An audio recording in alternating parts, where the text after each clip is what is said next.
Yeah, I was worried, man. I was worried that I was not going to be able to catch you guys. It'd be like the shop would be closed for 4th or something.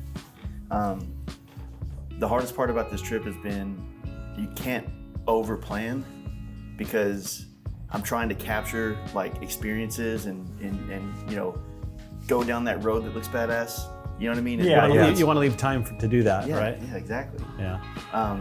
And so what's hard is, okay, well, I want to come see these guys, but if I tell them I'm going to be there Wednesday, then I'm on an obligation. I have to show up. So that's why LA was kind of like, let's get as many done as I can, and then I'm going to try to piece some together as I move across the country. More experience type stuff. Yeah. So it'll be fun. Good. It's been a good experience so far. Crap. But I thought I just turned off my ringer, but obviously I didn't. Okay. It's all good. Okay, that's all. But I do appreciate it, like you guys just being available and, you know, last minute, you know, Hey, it's all good. making it work. And For here, it's no big deal. but yeah, I wanted to come in and, like I said, I was just talking to you, Zach. It's there's so many products that I think you guys have been working on over the last couple of years that I've had the pleasure of running a lot of it on the baggers, but even the newer versions of things that you guys are releasing for the newer models, I think it's key to just be able to kind of talk about some of that. The 24 grips too. Yeah. Yep, that's pretty good one to grab a bit. There's one in your office. Probably all downstairs. Text Steve to get them. Yeah. Put them to work, man. Send me back a middle finger or something. That's usually how it works.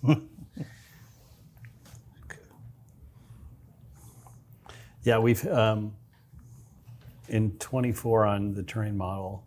I'm not positive, but I wouldn't be surprised if it's the most changes Harley's ever done in one run, 1 year, one time.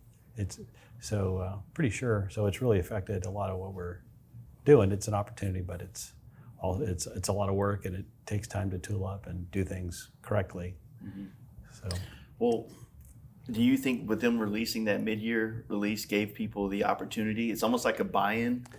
Yeah, like well, that's why we bought one. We bought Yeah. a 23 CVO, but we still weren't. It's like we were the first, with the exception of Harley, we're the first ones to come out with grips for the 24. But the CVO came out with heated grips, which we would be very surprised if Harley did heated grips for a standard. But we still didn't know, and tooling for just for the throttle tube and then the clutch tube, it's 12, 15 grand. So it's like, do we want to pull this trigger? I mean, we're pretty sure they're not going to do heat, but if you don't, we're fucked, right? Yeah. Not to mention committed to a couple thousand pieces and and everything else. Job, so. And then we heard the and the CVO came with an inverted fork, so we're thinking, well, is all the models going to come with an inverted fork? And then we heard it should be a traditional fork. Well, it was a traditional fork, but they changed the bolt pattern and they changed the rotor diameter, so it moved on your fork legs. So our fork legs now don't fit. Our fenders don't fit, and technically, you can bolt on a 24 fender onto a 23 CVO, even though one's inverted, one's traditional. But we could have jumped on things if we knew more information. But one thing that we did jump on, and that was the first thing that we got done, was the grips, and we just kind of went for it and say, well, I'd be really surprised if they did it, but it still didn't feel good to pull the trigger. And so did all that work out? Yeah, it's done. Yeah. We're shipping, and but we could have jumped the gun on if we had more information on a lot of other things. And before you know, we have all of our kind of our core items. I mean, air cleaners. We heard they didn't change the motor in there. Well, they did that too. So the throttle, it's not a VVT, but the throttle body is different for the 24 and 20. And air cleaners is the biggest part of our business. Yeah. We're still not shipping today, but we've already cut tooling, and we're getting close. And Zach and I are hoping to ride the new air cleaners to Sturgis here end of the month. But all of our core shit for new bikes don't have dick, you know what I mean? Even though we've put a lot of effort, we bought 2 bikes and we're real close, but it just takes time if you're developing and make sure it's, put test miles on it and all those it's got to be complicated, just you're trying to figure out, do you invest in this? Do you hold? Do you go all in? Like that's got to be the hardest part about being in the parts business. That's what's always scared me about even throwing my name on something. You know what I mean? Like that. Just how many things cross over. And it's kind of like when the CVOs came out last year. Like a month before Sturgis, I feel like everybody was scrambling to put something together for Sturgis to say they had a CVO with something done to it. Yeah. But knowing about the grips, they probably had to take all that off and then find another older bagger to put that on. You can't. It doesn't work. Oh, it doesn't? Even the handlebars are different. Yeah. Damn. The throttle, the switch controls change, and the fly-by-wire change. So that's it's everything. Yeah, even the rotor bolt is different. Yeah, so it looks the same, but it's a little different diameter. Yeah. And then a spoke-mounted rotor in the front. Besides going to a different diameter, even the bolt pattern of the 5, the 5 screws that holds it on, even the bolt circle is a new bolt circle. So it's everything. It's not just changing the diameter assembly. Oh, so that's a much different throttle. Yeah, right. Instead of the end of the bar and putting your and then the clutch side too, and it goes in the switch housing on the clutch side. So we tooled up for a plastic side for the other side as well. So before it just had that throttle by wire that you had the gear in it and you turn the gear. Now it has like a lever or something? Or now it goes in the switch housing. It triggers off of it goes into the switch housing. Definitely a better setup and improvement. But when you're going to grips and then you have X amount of styles, X amount of finishes, so it's a project, especially plastic tooling and whatnot. But it's first one's out on it, but it's a project just like the rest. That's wild.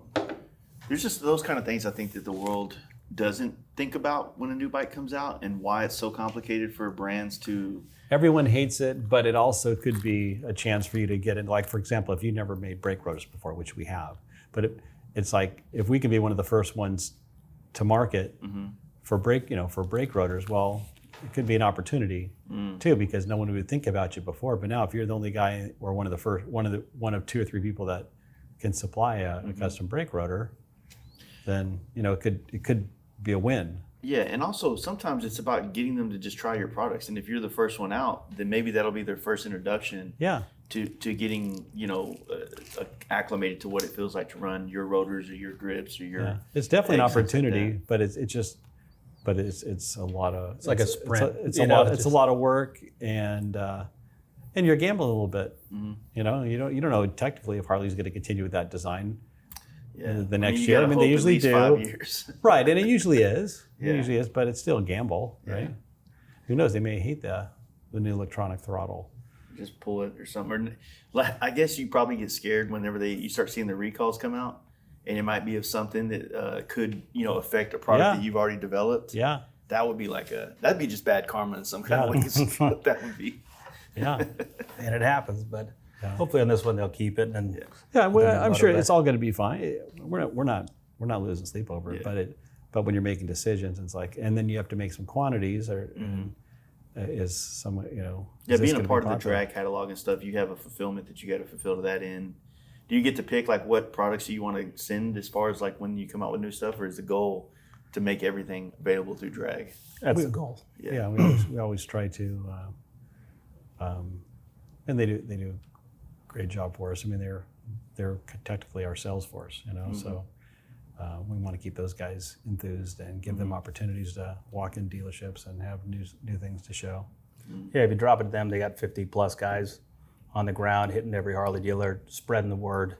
So besides your normal social or ad type stuff, these guys will talk to all the parts managers, all the sales managers, give them the lingo we gave them in terms of here's the advantage on the grip or the riser, whatever it happens to be. But usually most of it we go straight to them all once we release something if we can. But it's part of the game.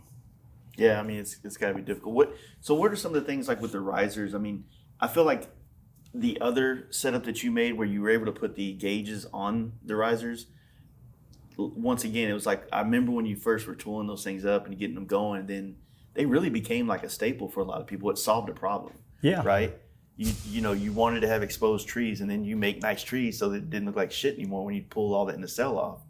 So when you saw the new bikes come out with everything, all that, it was kind of cool. Now we can go back to making risers are these capable of being multi-fitted to other like Softails, things like that, or? Yeah, so these in particular, when the new bike came out, and of course the gauges weren't there, well, oh shit, here goes our edge for a good consolidated system. So when we went to the drawing board with these guys, these will work for 24 baggers and up, and all the Softails. So basically anything with a 3.5-inch bar center. But a couple different things we did with these guys is offset the material in the riser itself, and give a little more. Yeah. So in that 24 nacelle. See how it's offset? Oh yeah. So by doing that, it'll clear the hole in the tree, the plastic tree cover that comes in all the new bikes.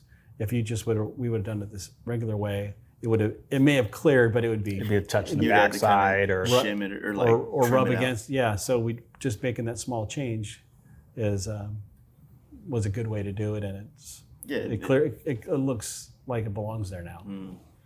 So, And are you capable? Like, technically, the bars that come on Harley are like bar and I guess the CVOs are that way, huh? the CVO is they have that little the small riser than the bar itself. But outside of that, our bar is on the way, and obviously I got one on mine upstairs. But yeah, everything's different. So you hit it, and okay, all right, how do we throw our advantage in there? when you look at the stock little short riser below the plastic, it's something it's skinny and it's not attractive. So if they wouldn't want to, I don't think anybody would want to run that riser and take off their plastic, tree cover. So Basically tapers down to kind of probably use less material and whatnot. So with the cover, and then later on we'll have trees and whatnot to go like the standard 14 to 23 type setup. if you that want we to got, expose but your tree like guys do now on the road glides, we have that. We have some 3D printed. We're just still playing with the cosmetic side of things. Yeah, and getting it dialed in. So the big question is, how do you solve the street glide? we've been talking about Well, with that slide out tray, It just completely. it stops any getting real creative on that side of things. You know what's wild is like the street glide or electric glide or however you want to, like the classic design, the Batwing fairing, right? It was just so popular for so long, and then when I feel like the big wheels really popularized the road glide, and then it transferred over into like the performance side too. But when the street glide came out, the new one, like, man, that looks pretty damn good. I think they did a better job did on a the nice street job. glide than the road glide. Yeah, I mean, in I terms agree. of elevating to the modern, but they did a good job. How to do a riser setup or whatnot, that'll be a challenge. Well, of course, the bars and whatnot, but with that nice storage tray, it's like, all right, let me. Yeah, so you your still knee have, to like, It gets in the bike. way. There's Yeah. no way. You got to play with bars, not play with risers on that thing. Yeah. There's more things we can do on the previous, the 23 Yeah. and earlier street glide that I think we can do an exposed thing and move around the location point, build it into the tree instead of doing offset plates. And probably build it into the tree and things. No one wants to lean forward. I mean, I know. Not a bagger. You don't want to have this. Yeah, you it's know what I mean? the wrong bike for that. Yeah. Or take away a nice factory feature. So if all of them have that nice storage tray, and not anymore once you get your handlebars. Exactly. So And it's also that huge gauge system that's in it. It might be, blocking that like indefinitely in a way that's hard to, because even on the road glide, it's higher. So even if you have a good set of 12-inch bars on it, I mean, it might block a little bit, but you can still see over it. Yeah, the street glide's even harder by far. Yeah.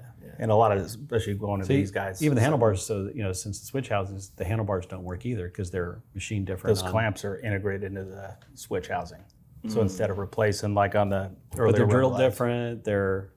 The fly-by-wire catch is different. So in 24, it's all new handlebars. So whatever handlebar we have will not fit the new one. So, But prior to that, it was just either fly-by-wire. 2008 and the cable, basic, pretty fly much. by wire is so Yeah. simple. And then we'll throw one more in the equation now. But Yeah. Do you get to the point where you're like Harley and you just don't stock Evo parts anymore and maybe not stock twin cam stuff anymore? Or does Evo's getting there. It's just because it's on the year range. But a lot of the Evo to Big Twin We cable want to. were, We want to, but sometimes our minimums get in the way where it's like, hey, should we run it one more time? We talk about it. If it takes you a year to sell a production run, it's not the smartest on the business end, if you will. But you can want still to make do it work, but it's it's just hard sometimes, right? When you're trying to play the right business role. But Do you think they're going to do anything with the Road King? Sorry, you think there's going to be a version of that kind of modernizes it? I would think so for sure.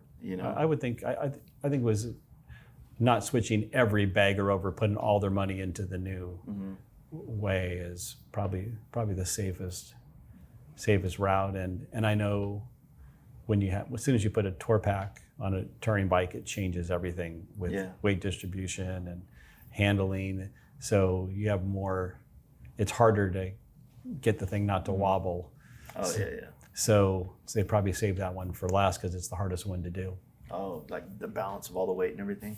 Yeah. We on the trip up to Born Free. One of my close friends, Jake, he's got a pretty much a catalog on the bike for the most part, but he was having wobble issues. Light blue, the chrome? baby blue one, yeah. Yeah, it's a killer bike. Killer, yeah. So he was having he had this huge King tour pack loaded down, then another bag, both bags. Yeah. He kind of overpacked, let's be honest, just to go 1,000 miles. But he would get that little bit of like high speed, straight, just, you know, here and there. If you start throwing weight behind the axle, it was not over it. And then, of course, you throw up, uneven numbers on the bags.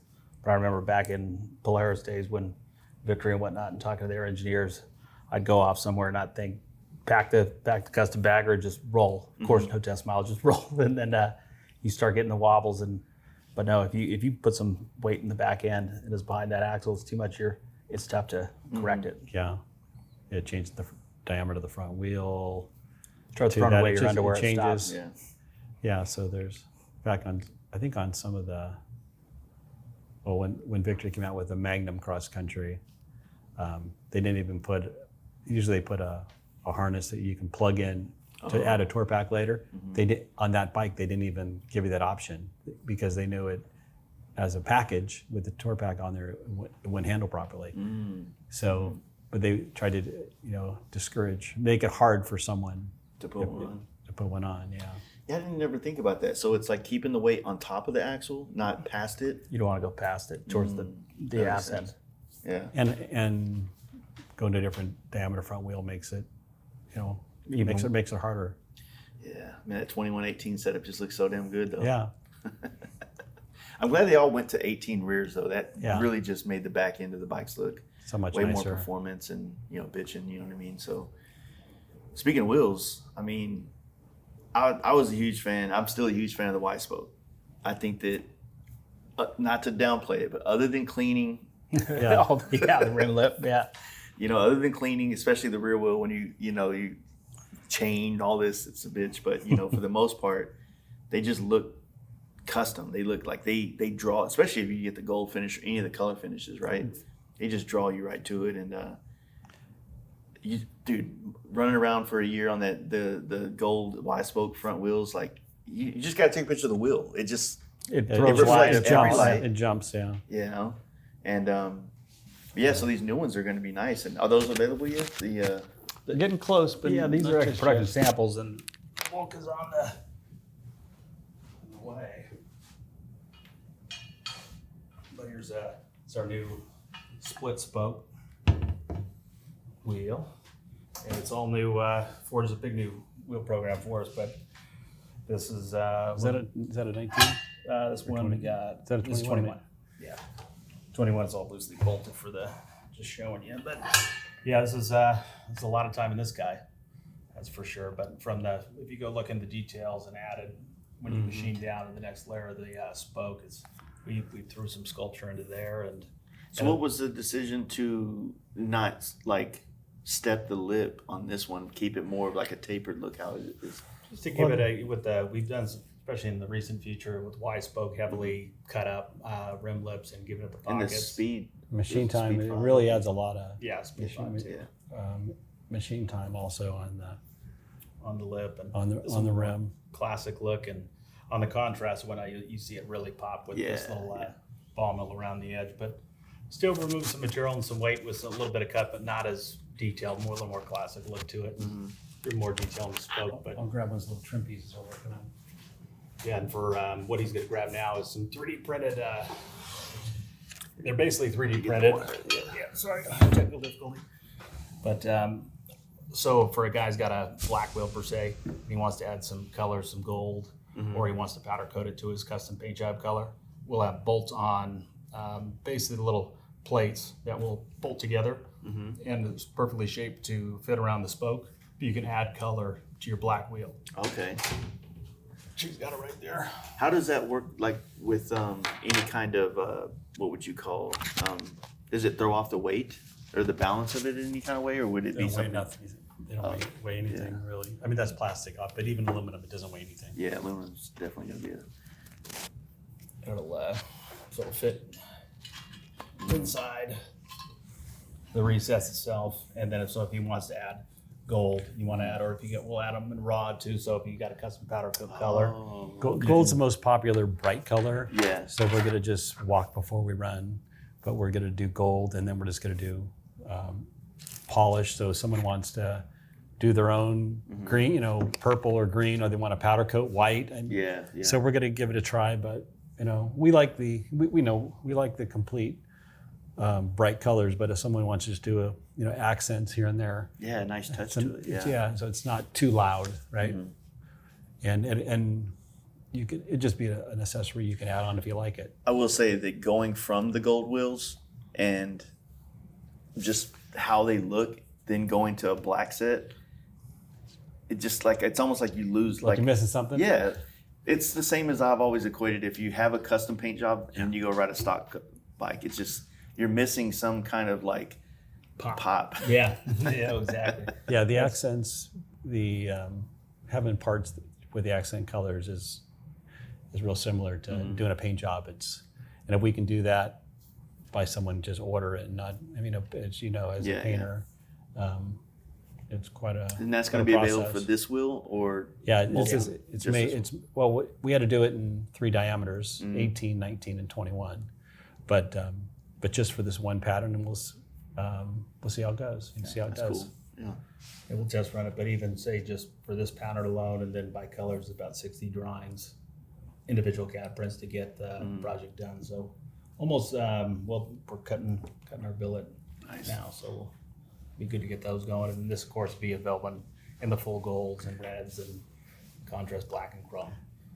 Man, did the gray tungsten looking wheels? Because I think those are bitching. Well, we thought actually that was going to be the That was good. That was gonna be a home really. run, but For real. that's you can't always make what you like. What you know. Yeah. But yeah, and we sold a fair amount, but nothing like gold or red or even blue. So we've really backed off on it. Now we just have a few items, but it's a shame because it's a nice clean look. I mean, it looks great. I feel like I was talking to some friends, especially over this last week at Born Free, that I would get with painters and some people that customize bikes, and we always talk what do you think is the direction of paint jobs and colors and stuff, and a lot of us feel like it's about to go through a classy phase, a very sophisticated look. We've been on this pastel, real bright kind of thing, and obviously that's been a thing of motorcycles forever. You know what I mean? But I feel like a lot of bikes are going to kind of tone it back some and get to a luxury look. Or timeless, where it's timeless is a less good way to put it. highlighter or bold colors. A lot of times it some looks people- great when a good example like the Harley lower rocker box, if you get red right there and everything else is black, and then you accent it with a red caliper, maybe something a little more less loud but still get your pop. Yeah. And nice and clean, but we'll see. I mean, it's still colors are rolling. I mean, it's still a nice way to substitute a full custom paint job if you don't got the dough, right? Yeah. But I tend to agree with you on terms of Some of the paint jobs I've seen where they're just going using like a tan color, not a pretty color, just got tan. Like an earth tone kind of thing. Yeah. I'm not liking it.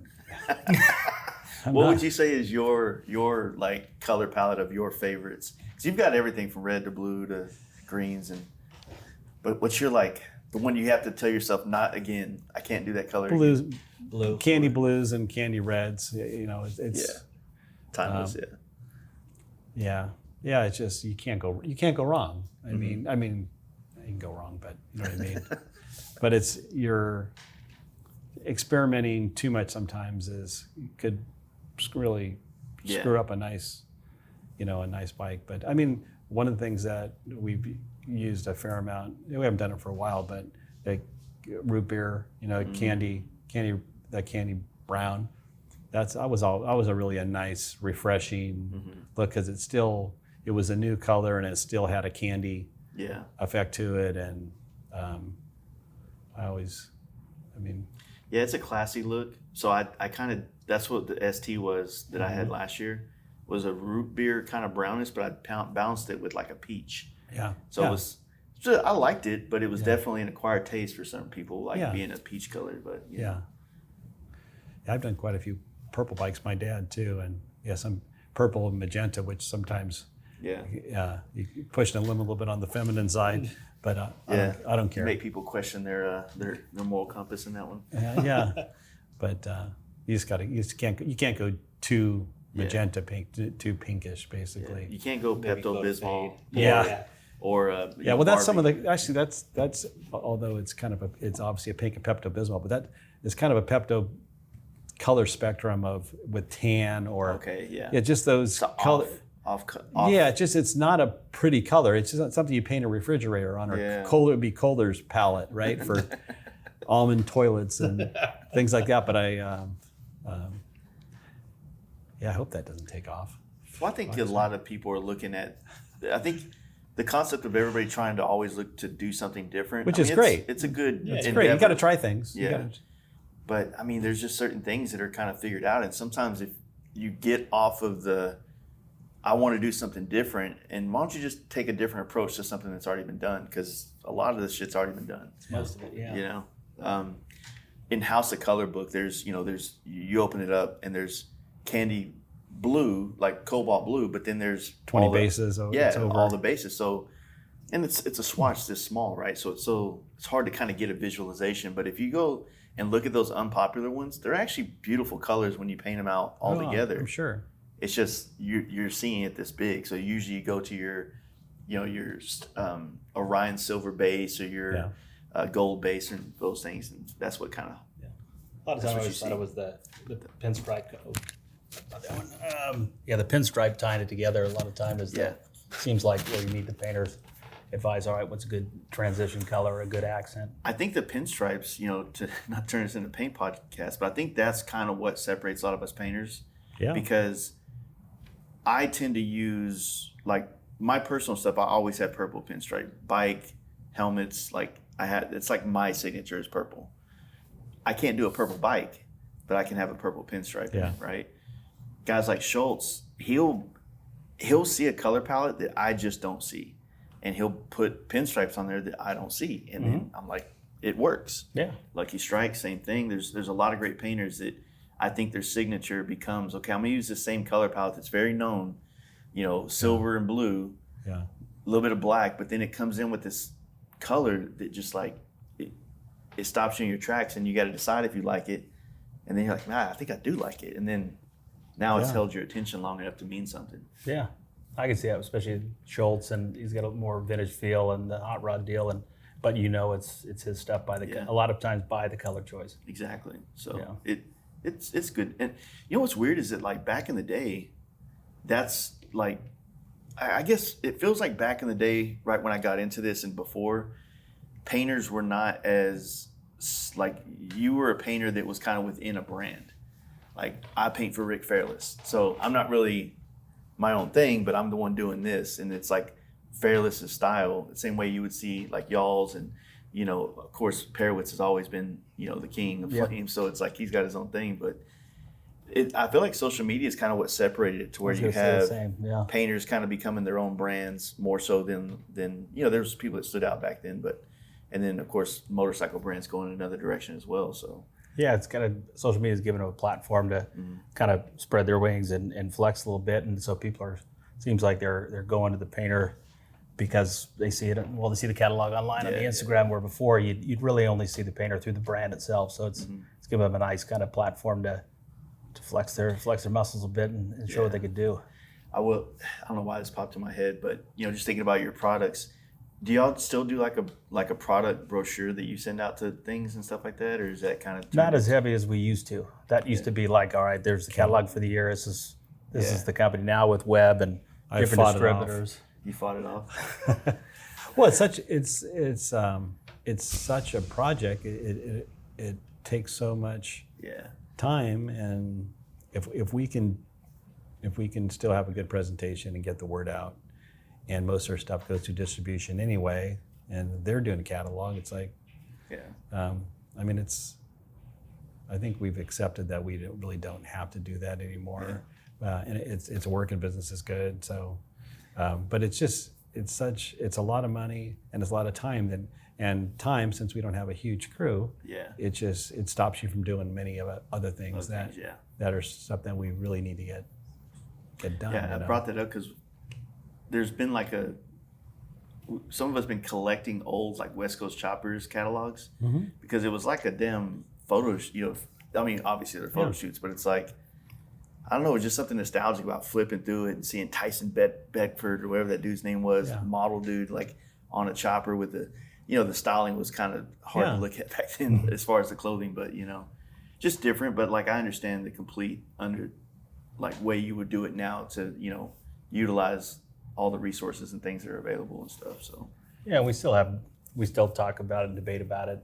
And we still do photo shoots and a lot of installs for, that's on our website or to give to our distribution. So, or mini books, as opposed to say 2024 book.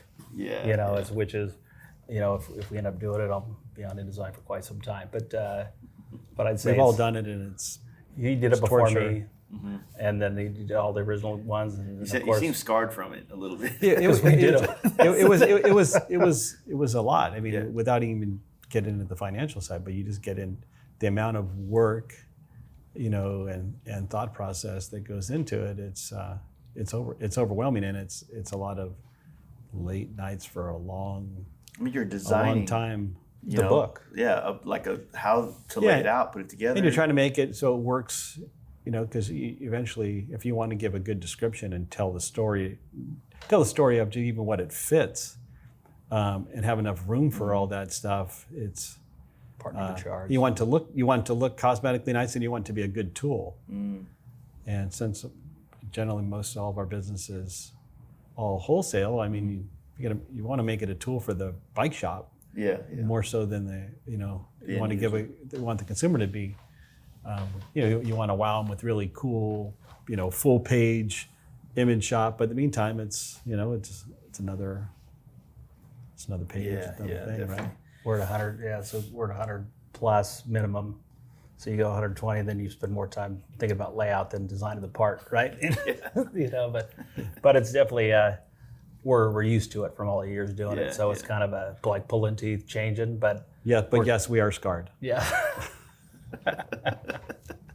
I can definitely see that. So, I want to get to the FXR and the projects you guys got going on in a second, but, as I want to talk about like some of the products that I've ran on the bikes over the last couple of years, like the mid controls for the baggers. I've ridden a handful of other brands mid controls prior to jumping on the ones that you guys did, and I get asked that a lot on my socials about how do they ride, how does it work, how does it fit, and it literally, in my opinion, was that game changer of a product that you can technically bolt on in the garage. I mean, you should loosen the exhaust and put that deal with the brake piece arm. on, but you could probably scratch some things up and get it in there. But it literally puts your feet in a very comfortable position to be on a bagger. You're not too far back. And I like to ride with my back pegs every once in a while anyway, so it's a good central location, if you will. And it has pretty damn good clearance for what it's doing. You know what I'm saying? Like, I would scrape the peg before I would scrape the even get close to the mount, right? Because the mount even sucks in more than the original bag mounts. You know what I mean?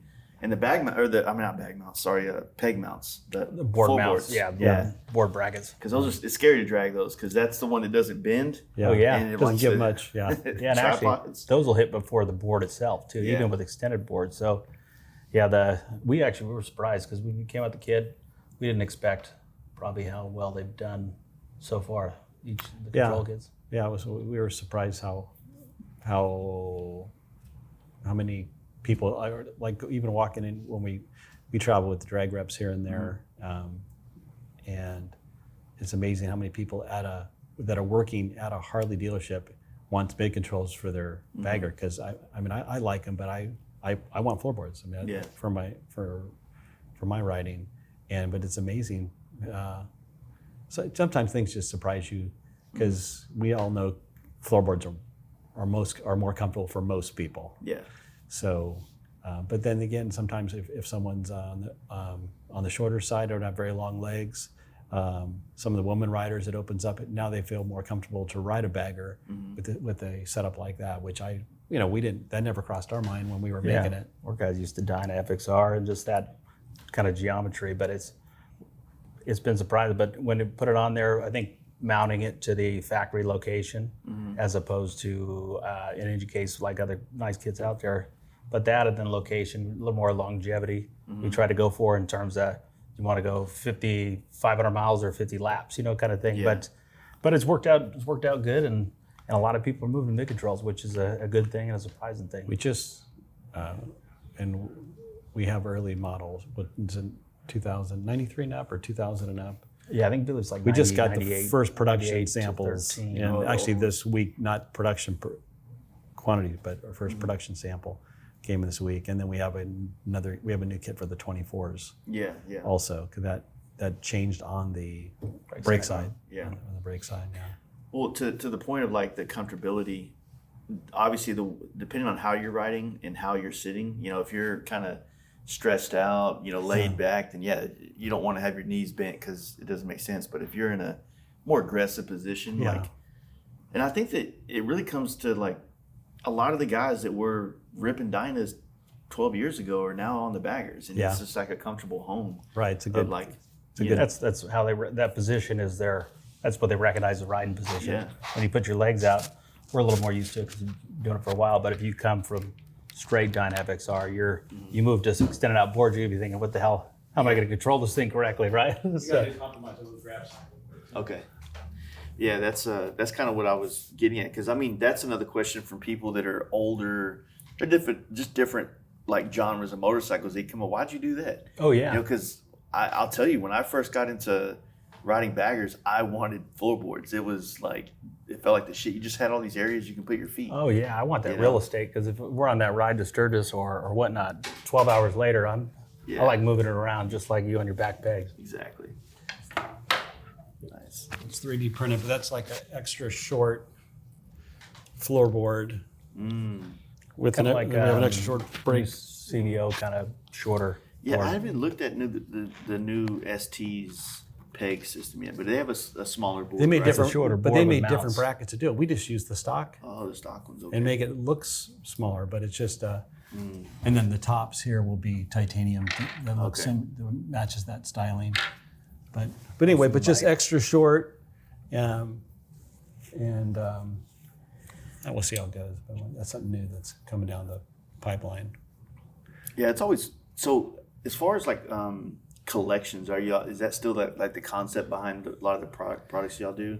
Because you've had the Method line, then you had the one with all this style. What was this called in the previous? MX. We had an MX. Yeah. Oh yeah, kind of. Yeah. Well, a lot of it usually all that stuff starts with one particular product. For instance, like the Method line really started with the riser, and then all the complementary parts, the triple trees, legs, and everything that can go with it started to coming to fruition. A lot of it starts from one single piece that we really start liking, and then you kind of Something happens by accident. Yeah, you build it on. yeah. Most of the time it's like throwing darts, and then whatever one lands, right? But a lot of it starts with the one cool part, and then nowadays we try can to see fix adding something. on something like this. We like how this thing came out thus far, and now that you can see other items that this can maybe continue to go. Evolve into and whatnot. Yeah. And so as far as on the Softails, like, because on the Softail I ran, I really want to say this. Like, I've been running y'all's calipers for the last couple of bikes as well.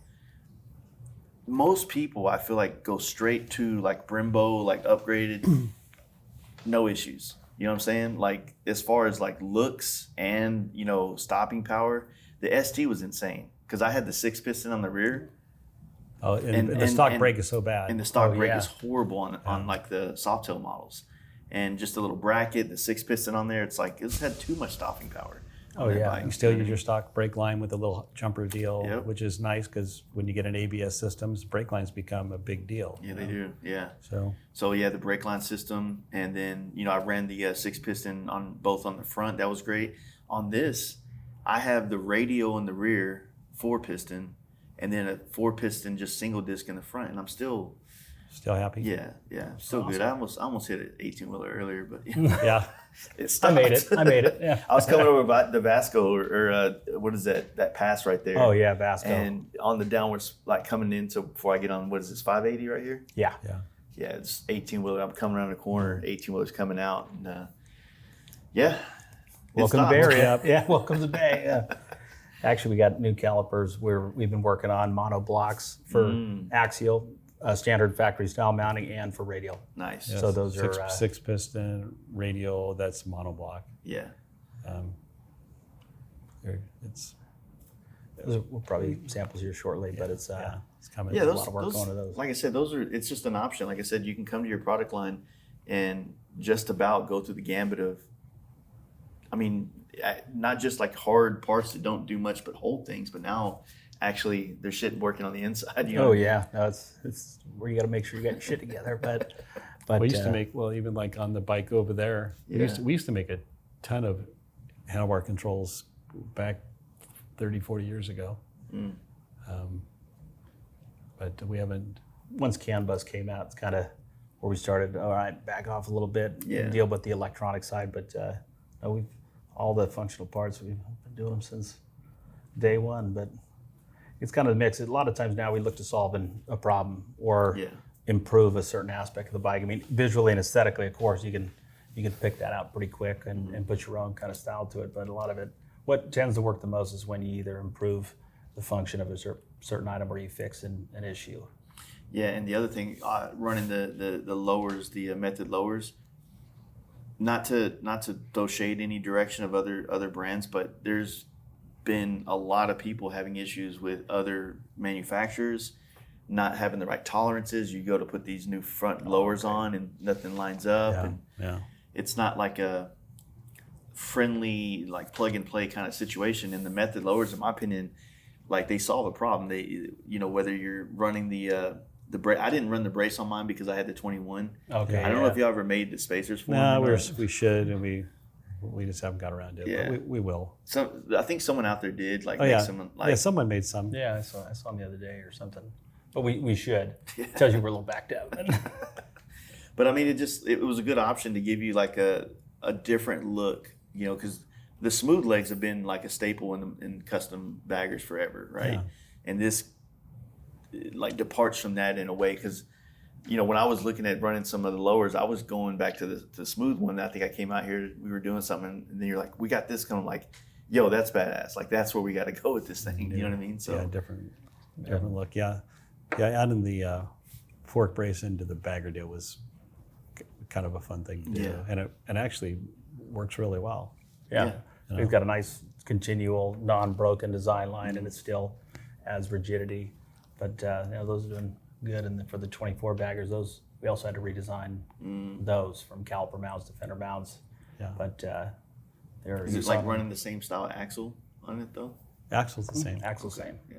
So They just move the existing caliper farther up the leg to accept a 320 millimeter diameter rotor. Okay.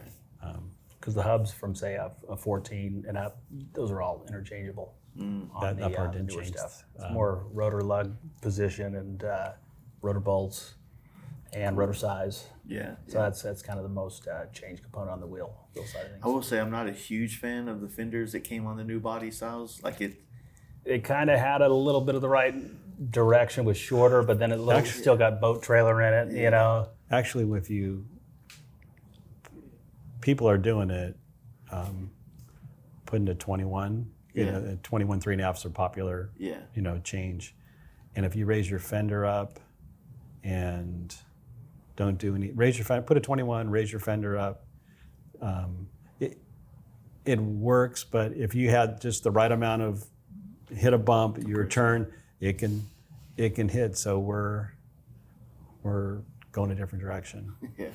Did you ever get? I don't know if we should talk about it now, but what happened with the carbon fiber? I thought that was. We got it happening now, but we were making we're going to make shifters and do all kinds of stuff, and we had some we couldn't get it through all of our development side, stuff. Yeah. On the control part. Yeah, on moving on working parts, on on fenders like that. Now we're moving forward, and it's great. The quality's great. Price is fair, and yeah, carbon's a difficult one. I mean, you're kind of like laying it up, and you really don't know if it's a good part till you peel it out and it's done. And then there's like a in the weave, and you're like, blim. Yeah, you look at a certain angle, then you may see something. You look at a different angle, and it looks fine there. It's, but I think I'm comfortable with with our quality. We even did like a fat 21 conversion. It's all carbon. It's a nice Piece, yeah. It's a nice piece. Got a nice way to do it. But any new carbon item we're doing, because a lot of people, of course, do carbon. There's real nice stuff out there. But we'll, if we're going to do an item, it's not, say, a stock repop per se. We'll make sure we have a custom body line, some kind of feature to it, so it's our own flavor, for lack of better words. No, that's a good way to look at it. You're adding something different, so they're not just buying the replacement rear fender. There's maybe you did an integrated license plate or something like that. Yeah, we're gonna massage everything. We're not gonna make anything just completely like stock. Yeah. Right. Yeah. There's plenty of guys doing that, and that's great. So what do you like? You got a crazy FXR on the process. You got it's like a Kenny Boy style. Oh, would you say? Downstairs? Yeah. It's basically it's one of our Ness frames. It's one of y'all's frames? Yeah. So it's a Ness FXR style frame, and with our luxury liner fairing and aluminum tank, and it's put a twin cam in there and blown, and it'll have plenty of power, and then took a couple pieces that probably shouldn't have cut up, but we're gonna take some of those old items and make something new out of it. So it's just a fun iteration of the past, if you will. The first time I ever came here, I got to go through kind of like the vault, if you will. They're like just, like you're showing me all the old parts that you guys still had. They're kind of like for this reason, like you were saying for your FXR build too. It's like you never know when you might need to go in there and dust something off and pull it off the shelf. And well, we're thankful my dad was a pack rat. It's like, how, Dad, you got to get rid. We got to, you just accumulate stuff after time, right? Yeah. And you would kill it at a swap meet. I'm just telling you. Yeah. But now, the digger that I did last year or early this year, and then the FXR I'm working on in Zack's, it's a recycle fest is what it is. You know what I mean? And but the stuff to work from is getting thinner. Yeah. Is getting So what thinner. pushed you to want to build another FXR? Well, obviously, FXRs are real popular now, but I wouldn't want to. I have no interest in doing one that was stock or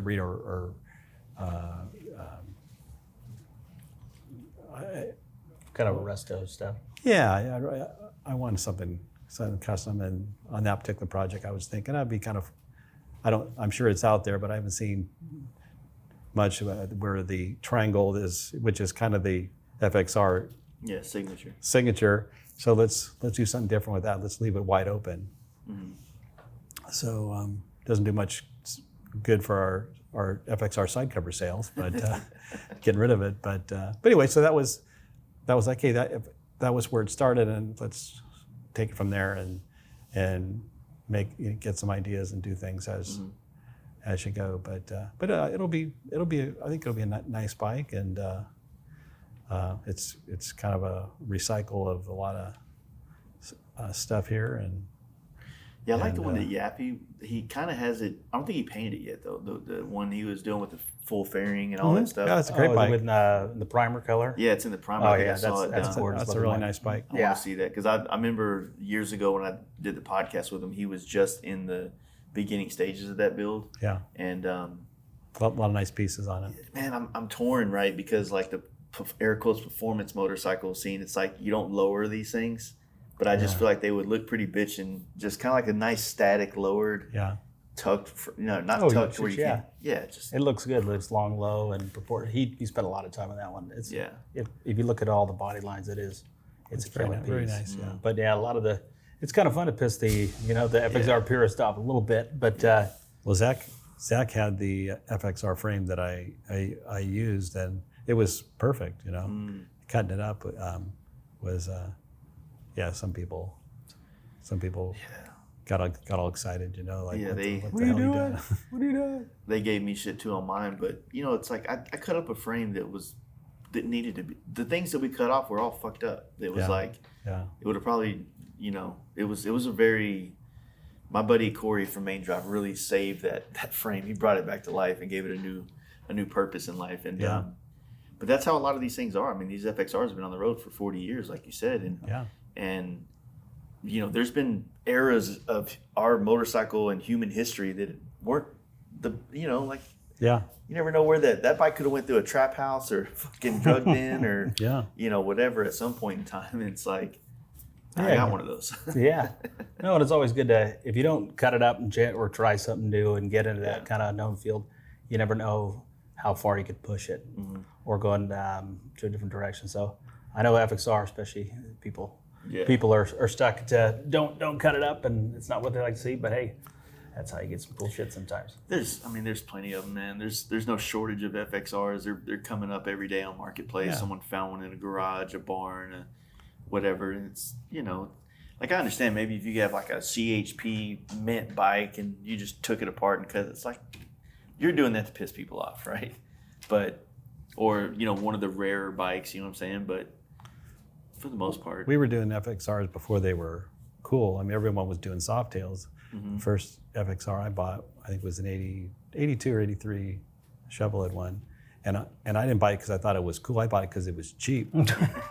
And then I ended up riding it and going like, wow, this rubber-mounted motors, this is something else. This is amazing, right? From shaking your teeth out on all the old stuff. But that's how that's how it happened for me. I mean, because the neck was so bulky compared to everything else. So that big sheet metal looked closer to a Japanese style motorcycle frame, right? But there was nothing nice about the style of the neck of the frame. It was so big and bulky. But when you rode it, it was like, hey, it works. Yeah. So we put a lot of effort into the FXR movement back in the day. Not the comeback of it. Yeah. But just but we really liked how they rode that. So that's why we ended up making custom FXR frames back in the day. Yeah. And A lot of them are based off it. because it was the rubber mount motor thing was the revolutionary, right? was the hot setup. What I started like going back and like trying to buy all the Easy Riders over the years, and I'd already done my bike, and I do my best to pay homage to the people that inspired me to build that bike. But then I'm flipping through these magazines in the 90s, and I'm seeing FXR choppers just like mine, and I'm like, Yeah. God damn it. Yeah. Oh yeah. And like bitching FXRs, like stuff that I feel like if people wanted to do an FXR today and they're looking for inspiration, I could probably pull out 6 or 7 magazines that were like Cool stuff. cool shit, that would hold up today. Yeah. You know what I mean? 100%. So Most whether it's a bike or a part, a lot of it in some way or some feel has been done before. So a lot of if you respect the past and take a look back, you can usually find a lot of cool ideas that you can add something to it, whether it's the technology now exists to make that kind of cut or that kind of advancement. But a lot of it, look in the past, man, you'll find a lot of future. Back in the day, I would say 9 out of 10 or 19 out of 20 custom bikes that people were building or upgrading were Softails. No one was doing FXR. I mean, everybody was on the Softails was the So when was you the talking hot about deal. the triangle, like the I guess 84 and newer Softail style, because I guess it was the just the FXD. Softails. I mean, everyone would do that. They didn't like the shock in the rear and the bulky neck. But no one had respect for them really. But unless you rode one. Yeah. And you're forced to it. But Yeah, then it changed. Changed how you think. But yeah, no, it was against the grain doing FXRs back then. Yeah, and a lot of people that are kind of coming into the motorcycle culture now, or especially the custom side of it, they're kind of starting on like a bagger or a new Softail, and then they'll jump on an FXR and they'll be like, man, my bagger's better. This, I was like, yeah, you're talking about a 40-year difference of like technology, but when this bike came out, compared, like you said, like it's coming off of a rigid mounted motors and stuff like that, to where you're vibrating, just everything's you can feel it, But it like and I tell them, like, now you add some more modern parts to it, it will feel like that. Like that thing's on rails now down there, and it's just needed some new motor mounts and a nice set of shocks, front suspension, and a good power plant in it, and it's a great bike. Yeah, I can keep up. It'll keep I up can't with accelerate as Softail. fast as everybody, but I can catch you in the corners. Oh yeah.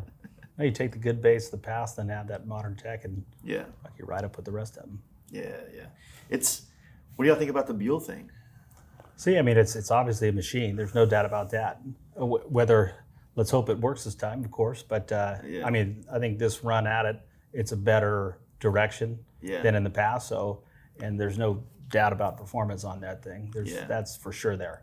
How it goes. But it's not a true. It's someone trying to be a true OEM, which is a difficult feat. You know, I mean, it's testing emissions. I mean, all a whole the different crews ballgame.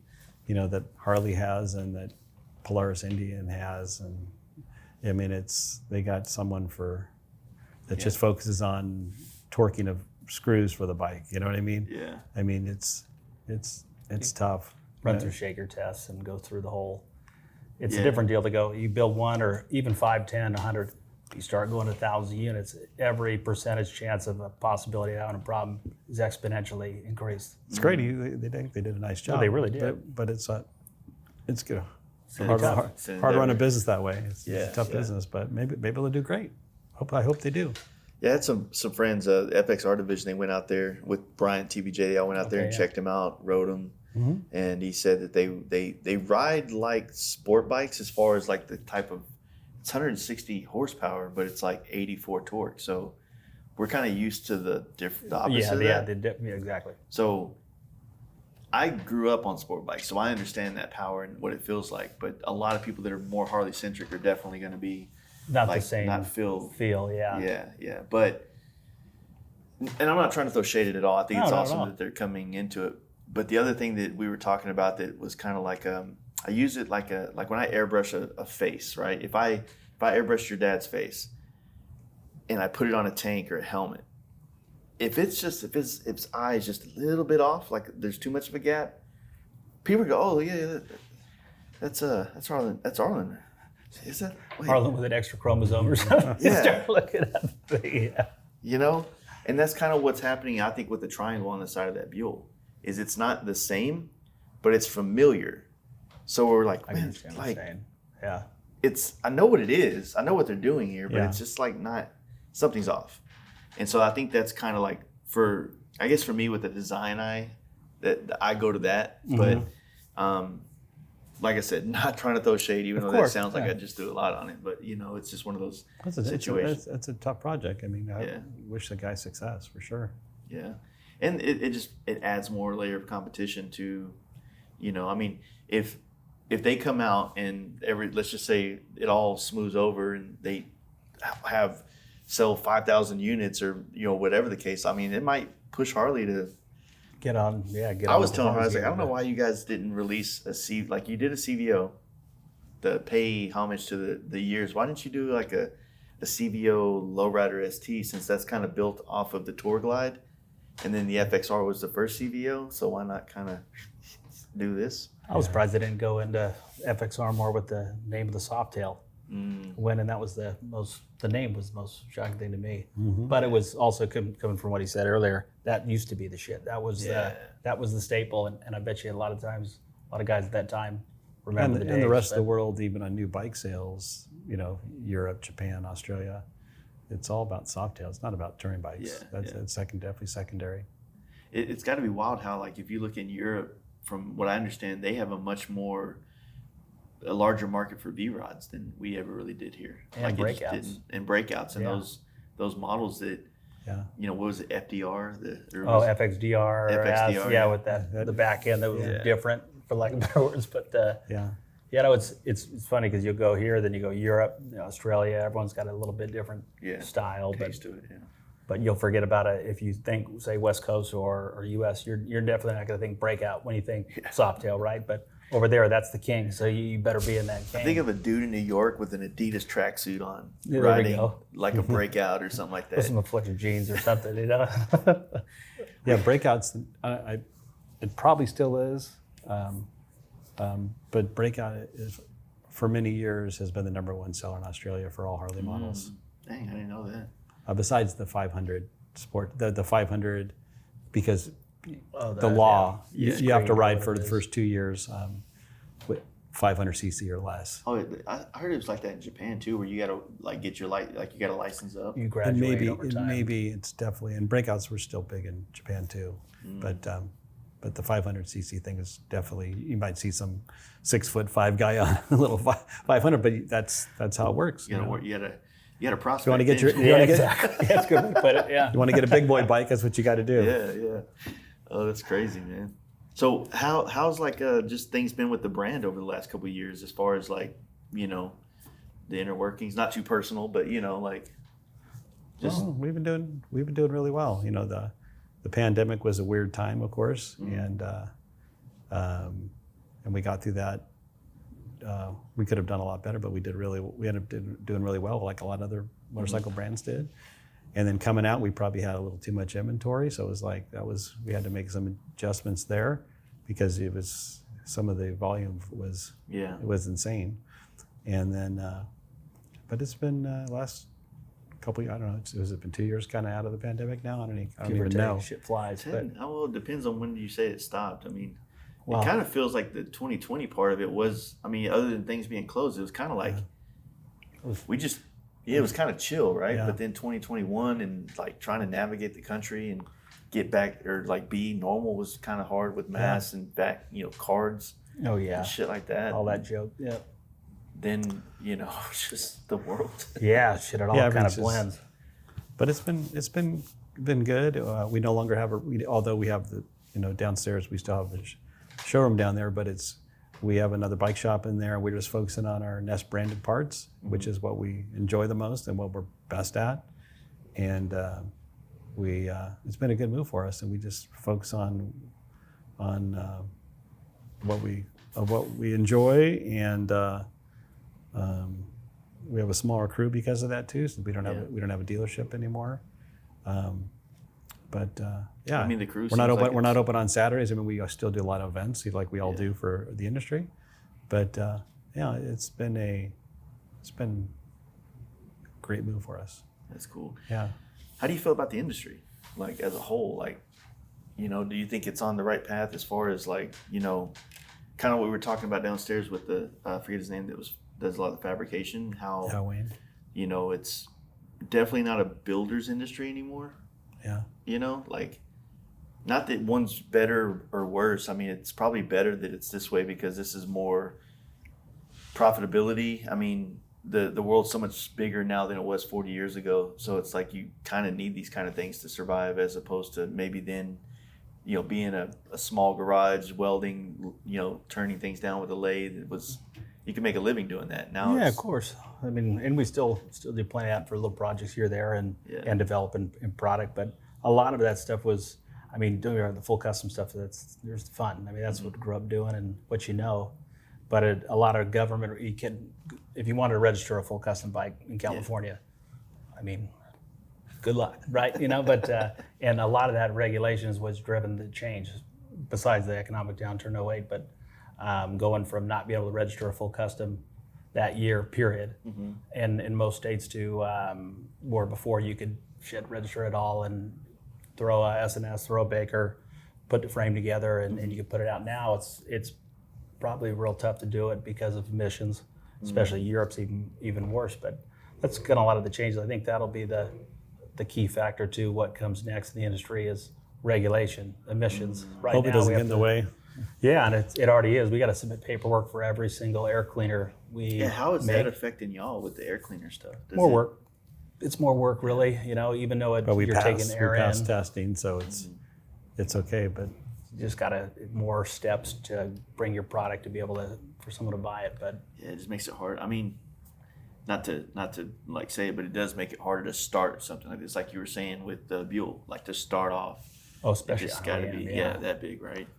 It's a big project. Yeah, I had heard through another podcast earlier that like a lot of places are having problems insuring. Like insurance is starting to not accept like certain types of vehicles, certain like housing. They're starting to be like, no, we're not insuring houses. So, I was at one of the dealerships in Southern Cal the weekend that the 24s came out. We're in dealerships and talking to the general manager of one of the shops, and they had 8 or 9 new bikes that were sold and financed, but they weren't able to get it insured. You can't let the bike leave if they don't have insurance. Well, they couldn't get anybody to insure the bike, so they couldn't release the bikes. So it's hopefully it's improved since then, but that was it was recent. 3 months ago, 4 months ago, whatever it is, right? But so I mean, and then there's other insurance things that we want to talk about, but that I'm dealing with even right now. But it's changing. I mean, when someone can buy a home and maybe get your financing and then insurance, maybe no one will pick you up, especially here in California. It's really wacky. Yeah, I mean, in Texas, like our insurance it seems like it just goes up. Like they got a cost of living raise every year is what it feels like. And it's regardless of whether you have a good driving record, you've never had to use it, you've never used your home insurance, it just keeps going up. And, you could have no claims in 20 years and still get dropped. Yeah, it's just insane. Yeah. But that's kind of like it kind of came to my mind when you were talking about the 08 stuff, because that was a big factor in to kind of not putting a stop, but definitely slowing down the production of custom motorcycles, like your Big Dogs and Iron Horse and those guys. But then even the little guy that was maybe doing 5 or 10 custom builds a year, you know what I'm saying? Getting MS. I think in Texas you could only, unless you became a manufacturer, like you could only do 1 MSO a year of your own thing. You know what I mean? So it's regulation. It drives most things. Yeah, I mean, insurance fraud is probably what's screwing us over, though. I mean, you guys, that's probably, from what I understand, that's probably one of the biggest areas of people fraudulently doing stuff, whether it's home claims or. And labor's got them so much. So when there is a claim, when there is a legitimate claim, it costs a lot more to fix something now than it did 5 years ago. So insurance has to cover that too. Yep. It's a mess, man. But hopefully we'll still keep to ride motorcycles. As long as I can die before it's gone, Like I don't want to be in that day of self-driving. Well, the electric thing. Well, that's where the electric thing was kind of a scare. At least on the motorcycle side, it's like, well, I hope it doesn't take off too much, because that's gonna. I mean, one of the largest parts of our business is our air cleaner business. Well, I don't think we're gonna do that well if everything's electric. You're gonna have to hire like a legit nerd to come in here. He's got this room, computer parts everywhere. He's all right, hear me out. Hair's all wild and shit. It's kind of one of those things with electric bikes. It's like I see a place for it now, but I don't see it being a a blanket over the whole industry. I don't think you can put enough batteries on it to get down the to go tour across the country to get 300 to get 250 miles or something out of something. I think you'd have to have so many batteries. The bike would weigh so much. From what I've heard talking to some of my OEM friends, but we'll see. Yeah, like I said, I think it's cool they got it, but at the same time, just slow progress. That's all I let's care. keep the electric Super 73s and we'll go with that. The small shit. But it's looking at the industry. I think a lot of finance rates were kind of kicking people's ass early this year on new bike sales. And then of course you got a new model drop. A lot of us that had previous models lost our ass. It was they dropped the price, which heavily. That they had too much. Harley had too much inventory and. So it's not to, once again, I'm not trying to be doom and gloom, but you had someone that bought a 23 Road Glide ST, 30 something grand out the door, and then literally They could have bought it, November, December, and then come March when the new Blue Book came out, that bike lost $8,000 or $9,000 in value. Like, if you put $8,000 or $9,000 down on that thing, you literally just lost all the equity that you created on that thing. And that's kind of the hard part, is like, how do you create equity in these motorcycles like they once had? When I was a kid, it felt like if you got on a Harley, like that was an investment. That now it feels like it's an investment to, if you want to enjoy your time on it. But are you going to be able to get a return on your investment if you decide to sell it? That's not really the case. Yeah, it's harder. It's harder. That's why I like custom stuff. That can be all right. You can hold the value longer, but it also has to be the right bike and brand and notoriety. But it's a part of it. The motorcycle, man, you can keep dipping the money in, but you probably keep putting the money in after too. But even if the economy's bad, since, or at least what we do, you don't really need a lot of stuff that we make. But people enjoy it, and it's a toy for them. So, having some toys when things are tough, people just seem to sometimes, it's like during the pandemic, it's like when we didn't know what was going to happen. It's like, well, people get some free government money and you think they're going to put it aside for food stuff, but no, they're putting it aside for air cleaners and things like that, it's always kind of been that way. I think when things get lousy, their motorcycle is their enjoyment. Yeah. So they'll keep feeding it, to put a smile on their face. Yeah. So that's a good thing. Yeah, for us. That's a good thing about being a niche market. If everything goes to shit, the economy and all that, if you innovate, you have a nice product came out, solves a problem, and it catches on, it'll save your company in the small niche. Yeah, for sure. So that's a good point, man. Like, I guess growing up around custom things and it's just hard not to have your own touch to everything, like anything motorcycle related, whether it's a helmet or the bike or whatever, just to be able to look at that and know it's mine. Did y'all get a chance to see the Bike Riders movie yet? I did. I saw it. Oh, you saw it? I thought it was. I thought they did a good job, but it wasn't really entertaining to me that much. Okay. Did you see it? Yeah. What did you think? Well, it's. I've been telling everyone it's really hard to be critical of it because it's so close to home as far as being a motorcycle movie and then having some kind of knowledge of the book and that whole lore behind it. Right.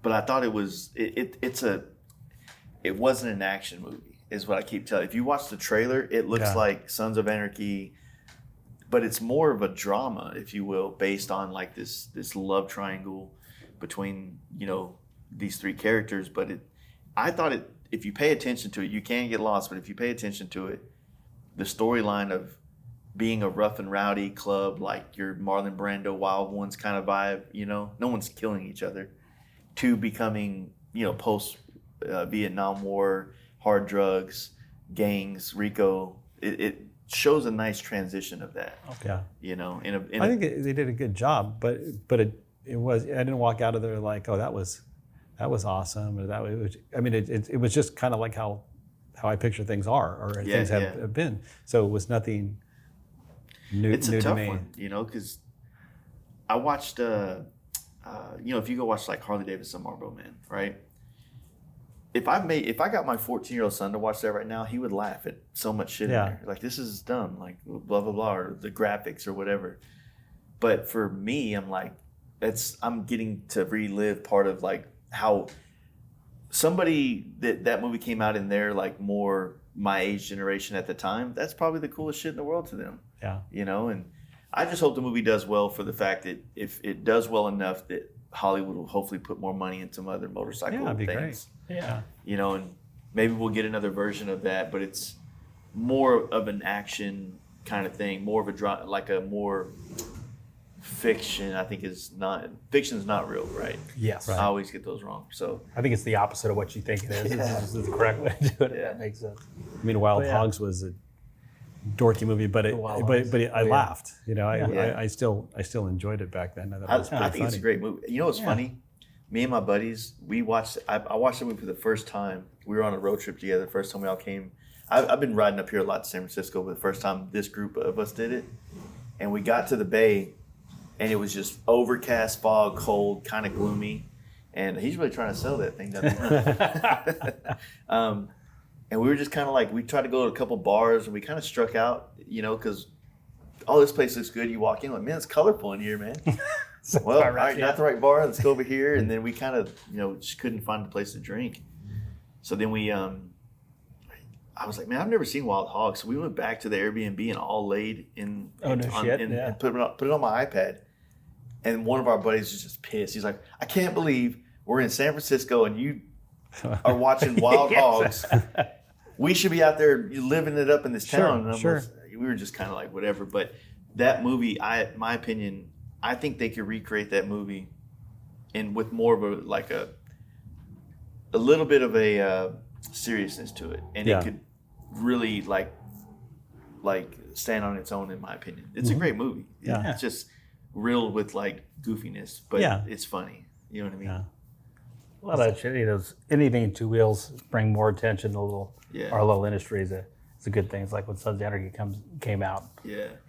Besides whatever you think of the show, we started selling Farron's again, and then that brought the fire back, or even it made a difference. Yeah, back to Jesse when he did Motorcycle Mania, then Orange County. Although whether you like shows, don't like shows, like movies, not movies, you bring more eyes on motorcycle, and shit, and that's a good thing for all of us if you like it. Yeah, that's literally the point, man. If you get more eyes on it, maybe other industries that could influx money towards things like Sturgis and things like that would come around that would help. When I did the podcast with Jeff, he really told me how things used to be in the early 2000s. Like you had, what was it, the Camel Roadhouse show? Like these cigarette companies were putting stupid money into the motorcycle place. So you have a $20,000 prize to win a bike show. Like that's not really it doesn't exist anymore. Yeah. But it just like I feel like that kind of money coming in, but it also might have been what took. Well, I did the podcast with Lichter, right? And Lichter was telling me that in 78, 79, when he first came to Sturgis, it was a party, but then there was like a couple little bike shows, and then there was like races. There wasn't quite like your Buffalo Chips and these huge entities out there on the outside. So you went there and you made your own fun. There wasn't so much of an itinerary going on where, all right, today at Sturgis there's Kid Rock's here and then this is there. It's like you went there and you had to make your own shit happen. And then the money starts coming in over the years, and the Sturgis Mafia gets formed, and then then you get these people building outside of it, and it's just like interesting to me to see how this all like transpired through like people that were there. You know what I'm saying? So, and I assume you probably know about that too from all the years. It's changed a ton, yeah. Usually starts something cool and organic, and then once that inspiration comes and it starts catching on, then the corporations want to capitalize off of what was built, which is for good and for bad. But it's cool the way it started, because it started off with just people having a good time together and shooting the shit, like campground stuff, and then it caught on naturally just because it was cool. Yeah. And then the corporate money flowed in after, which benefits, and so do they. But no, it's a cool deal. Where was like in the 80s, like the group of you guys, like Hamsters and all the homies, where were y'all like going in Sturgis? Was it like a yearly thing like it is now, or was it something y'all just kind of did here and there? No. Was there Hamster Hill still? But that's the Hamster Hill's probably been 18 years-ish now. Okay. We've had places there. But when my dad first started going, they stayed in the campground in Spearfish. And then they ended up going to a small motel, it was the Bell Motor Lodge, which I think it's still there, or might have sold again or something. And eventually made it to the Sherwood Lodge for another 10, 15 years. Nothing special, but it had big paved parking lots. Everybody'd hang out in the parking lot and hang out and drink beer and have a good time. Yeah. And then the Holiday Inn, because we needed a bigger place with a bigger group of people. And then one year we were at the Holiday Inn, and we look up the hill, we see a few sticks going up, a few condo deals. So my dad said, one of the guys that worked for us, hey, Bill, why don't you go check it out and see what's going on up there. Yeah. And shit, before you know it, there's like 26 of them, and we told people, and it was so reasonable, especially compared to California real estate. Yeah. So we all bought one, and then that's kind of how. That's pretty cool. But the Holiday Inn still exists for a lot of people. Yeah, Just right there. Cause there's only so many. Not everybody wants a place there full time. I mean, there's other ways of doing things, but it's worked out really nice, and but yeah, everyone would just hang out, go to Deadwood. There's the bar. We used to be able to ride our motorcycles through the bar to the Block Stockade or Block? Stockade. Yeah, Stockade. The Stockade. Uh-huh. Yeah, we used to park in the back, and we had to park a certain spot because you get a ticket, you know. But then when we leave, we'd always ride through the bar and make racket, and that was really fun for us, right? And then just go and ride, and it was a blast. Yeah. But I think I try to get a lot of people to camp. I still think camping out there is pretty. If you're able-bodied to go lay in the dirt, if you don't get a year like last year where it rained the whole fucking time, it's a good time, man. But I've had the luxury of having a lot of friends that would let us stay in their house and stuff. Sure. And I'm not quite at the point where I want to facilitate places to stay. I'd rather just like lean into other people. You know what I mean? But it just like Born Free, it's just one of those events that I just can't see myself missing. And if I do,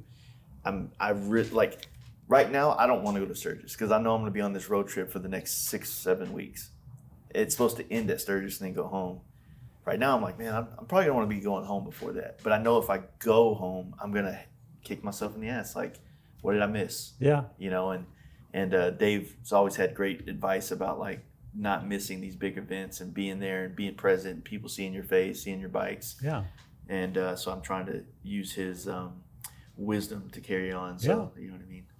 But that's my favorite time of year, just the ride out. Yeah. Yeah. What y'all's route look like this year? Tahoe, northern route. Yeah. This year. Tahoe. Where are we going? I know we're going to the Sun Valley, Jackson Hole. I